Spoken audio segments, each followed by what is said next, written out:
Salam sebangsa dan setanah air. Salam dari BP3 OKP. BP3 OKP, Badan Pengarah Percepatan Pembangunan Otonomi Khusus Papua Jilid 2 2021-2024 yang diketuai oleh Bapak Wakil Presiden Republik Indonesia. Kemudian anggotanya Menteri Keuangan, Menteri Dalam Negeri, Kepala Bappenas, dan perwakilan orang asli Papua dari Provinsi Papua, Provinsi Papua Barat, Papua Selatan, Papua Tengah, Papua Pegunungan, dan Papua Barat. Dalam hubungan dengan BP3 OKP, maka Ketua BP3 OKP, Bapak Wakil Presiden Republik Indonesia, telah melakukan beberapa kali kunjungan ke Papua, dan dalam kunjungan ke Papua itu beliau, Bapak Ketua BP3 OKP, telah memberikan berbagai arahan dan pertemuan-pertemuan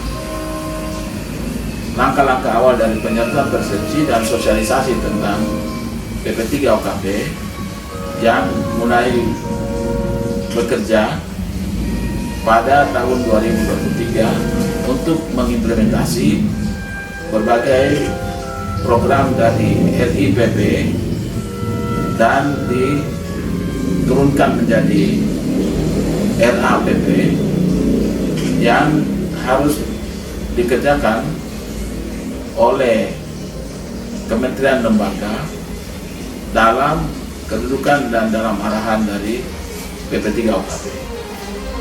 BP3 OKP adalah badan khusus otonomi khusus yang bertanggung jawab untuk memberi arah dalam kegiatan-kegiatan yang bersumber dari seluruh dana yang dialokasikan melalui anggaran belanja negara untuk tahun berjalan. Misalnya tahun 2023, anggaran yang akan dikucurkan oleh negara untuk seluruh kegiatan pembangunan di Papua yang sudah menjadi 6 provinsi, ini nilainya sekitar 78,titik triliun. Dari seluruh angka yang besar ini, BP3 OKP harus memberi arah di dalam kita memanfaatkan anggaran itu. Kewaspadaan untuk mengarahkan anggaran ini diletakkan pada gagalnya atau tidak begitu suksesnya 1.000 triliun otonomi khusus pertama. Karena itu, saya sebagai perwakilan atau anggota BP3 OKP Papua, Provinsi Papua, dengan sekuat tenaga dan sepenuh perhatian akan bekerja untuk meminta dan mengarahkan baik KL maupun pemerintah daerah supaya kita tidak gagal lagi di pembangunan otonomi khusus jilid 2 2021-2041. Nah, untuk maksud itu kami sudah melakukan berbagai pendekatan awal, sosialisasi awal, ya, yang dalam program harmonisasi, sinkronisasi, baik dengan pihak pemerintah, maupun dengan pihak agama, dan juga dengan pihak masyarakat adat. Tentu di dalam tingkatan ini, kalau dengan pihak pemerintah, itu kita mensinkronkan, mengharmonisasikan program-program yang ada dengan RT/RW-nya sampai kepada kemana uang ini akan diimplementasikan. Disitulah kita membicarakan soal RIPP dan RAPP itu.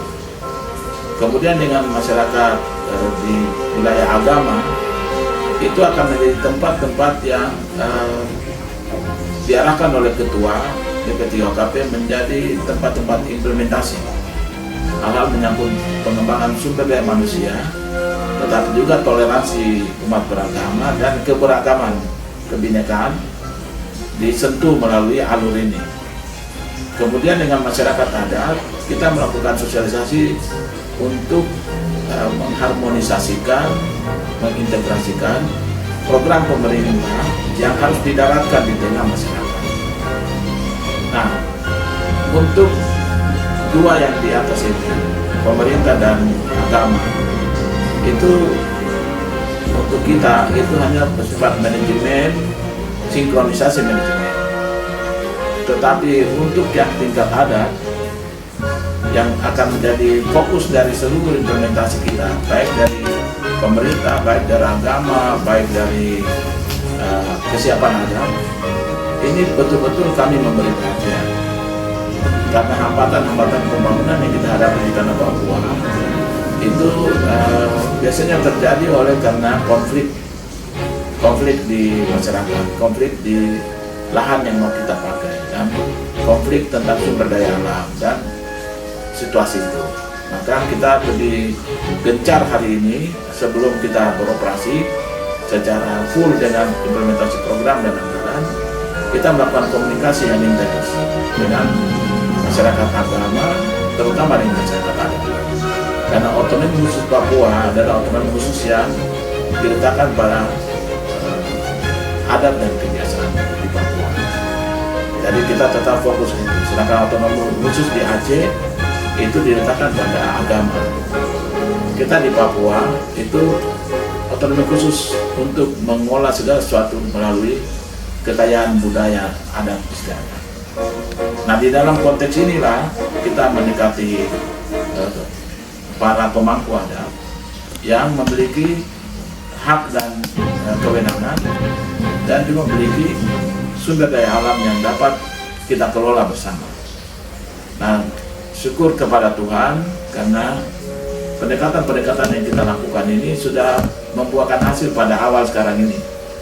Kita sudah hampir bisa menyatakan bahwa 2.000 hektar lahan tanah dari masyarakat adat itu sudah disertifikasi untuk menjadi tempat di mana kita mengimplementasi seluruh program kerja kita. Baik itu soal kekayaan di dalam air, laut, sungai, tenaga, danau, tetapi juga sumber daya alam di atas tanah, di dalam tanah, di atas tanah maupun segala sesuatu konsekuensi. Kita juga sudah mendapat banyak dukungan untuk membuka kebun-kebun dari produk-produk dan varietas yang baru. Kalau di Papua ini kan hanya kelapa, sukun, matoa, pinang, sagu. Nah, sekarang kita mulai mengarahkan mereka untuk komoditas ekspor. Nah, maka itu varietas-varietas yang lebih unggul, ya, varietas yang lebih unggul kita siapkan, sehingga itu yang akan menjadi ruang-ruang kelola kita, dan ruang-ruang kelola itu akan membawa kita kemana, di mana kita kembangkan anggur, di mana kita kembangkan kelapa, di mana kita kembangkan gaharu, di mana kita kembangkan sagu, dan seluruh potensi ini sudah kita petakan, bahkan sudah kita petakan sebagian, sehingga tahun 2023 ini menurut saya sebagai anggota dan koordinator PP3OKP di Provinsi Papua Induk, saya nyatakan kita sudah siap go. Untuk itu kepada KL, kepada Deputi, juga saya lapor ini kepada Bapak Papres sebagai Ketua dari PP3OKP bahwa kami sudah siap. Bagaimana kita mengerjakannya? Sekarang kami sudah siap. Terima kasih atas perhatian saudara, dan saya mengajak sebagai anggota PP3OKP yang berkedudukan di Provinsi Papua Induk, mari PP3OKP kita bangun Papua dengan terencana, konkret, dan juga actionnya jelas, terimplementasi, dan hasilnya dapat kita pertahankan. Hulu hilirnya jelas, kemudian akuntabel dan transparan. Ini yang dapat saya sampaikan sebagai pengantar untuk kita semua. Sebagian dari apa yang saya katakan itu dapat saudara lihat dari perkunjungan yang saya sudah kerjakan ini, juga dari spot-spot yang kami sudah dapatkan baik di kabupaten di wilayah pegunungan maupun di wilayah Kota Jayapura dan Kabupaten Jayapura, Sarmi, dan potensi-potensi ini akan menjadi tempat kita memulai starting point dari kerja BP3OKP. Mudah-mudahan dengan kita mulai di beberapa tempat ini akan menstimuli hidupnya, berkembangnya semua hal di tempat-tempat yang lain. Papua adalah pulau terbesar di negara Kesatuan Republik Indonesia di NKRI. Saya ulangi kata-kata pendahulu saya bahwa ini adalah raksasa yang sedang tidur. Mari kita mengoreknya pelan-pelan supaya raksasa itu bangkit, dan terutama bangkit untuk menjadi gudang penyangga pangan bagi Papua sendiri, bagi Indonesia, dan bagi dunia. Untuk Papua tidak ada krisis pangan. Kita juga berjanji untuk Indonesia tidak boleh ada krisis pangan, supaya kita dapat membantu orang lain di luar kita. Sesudah Presiden kita menjadi Presiden G20 dan beliau sudah menyatakan Papua adalah gudang pangan bagi dunia. Oke, terima kasih.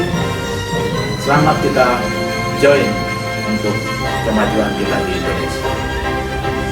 Saya Pendeta Ahmad Yofu, anggota BP3OKP.